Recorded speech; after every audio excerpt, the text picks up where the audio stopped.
Well, it's a program that we started last summer that we had training in, and basically it's a way to, we want to let the kids know we care about them. We want to be interested in what the kids are. We want to be engaged as kids are coming into our room. We want to be able to know moods. We want to be positive, have positive interactions with kids, and we want to make sure all kids have an adult in their life that they can have a positive interaction with.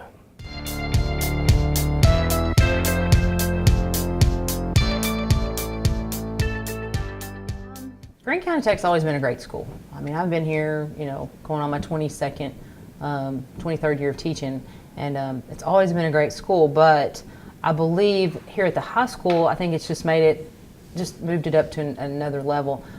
We know our students better. Our students feel more welcome and more cared about. And I think I've always cared about my students, but maybe I was afraid to show it.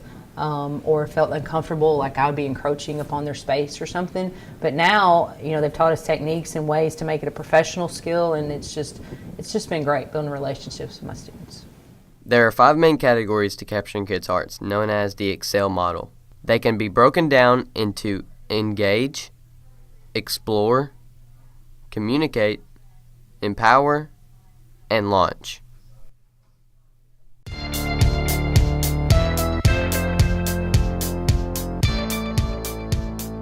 Obviously, it's going to affect different students in different ways. The ones that I'm really trying to reach are the ones that may not have a positive influence at home. They may not have positive adult contact at any point during their day. And sometimes I feel like that handshake that they get from me may be the only positive adult interaction that they've had. So it's also my way of taking 2 seconds out of my day to personally greet each one of my students and let them know that I care about them.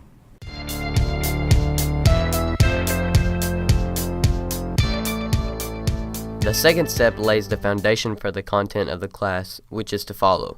Get in touch with where the students are personally, emotionally, and academically. The skills we use when we explore with our students are much like those of a counselor: listening, attending, conveying empathy, probing, and asking open-ended questions. A successful exploration can take place only in a secure environment. We do not disclose our needs, whether personally or academically, until we feel safe from ridicule and rejection. Learning cannot take place until we are able to discuss what we don't know. An example of this is good things. By doing good things, it not only makes us look for positive things, but it lets the students know that each teacher really cares about them. Good things, we start off at the beginning of my classroom. After I call roll, I come in and I'm like, all right, we're going to do good things. I believe good things just puts the class into a positive mindset. When we first started doing good things, I was amazed at it. We're just kind of negative in society, and so good things made kids think about the positives in their life instead of just always focusing on the bad things that were going on. So good things have really helped my classroom.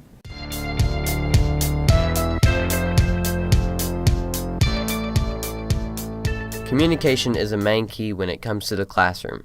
Whether it be teachers to students or students to teachers, communication of the content is part of capturing kids' hearts. The point of communicate is how teachers communicate the content of their course in a way that is captivating, creative, and responsive to their audience. A very important task in this step is the ability to translate that which is being taught into real-world benefits. The students must be able to see how their studies will assist them in the future efforts at earning a living and finding meaning for their lives. When students object to the need to learn certain materials or skills, the teacher, like a good salesman, must be able to overcome their objections and convey the need for learning to take place.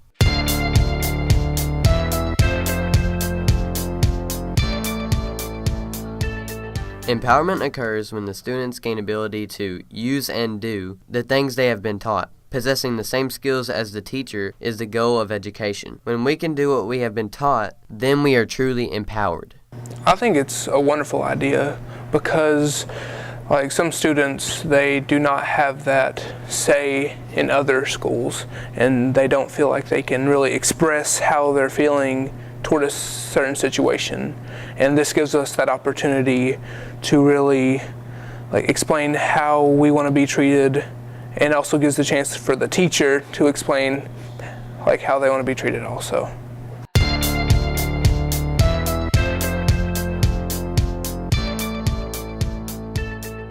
The launch is basically how we finish off our week. It's the meaningful end to our week. It's how I send kids out over the weekend. It's how I let them know that I care about them. It's how I let them know that I care about them enough to make them into better people. And I try to give them some kind of meaningful message that expresses that and teaches them some kind of life lesson. Be you. Be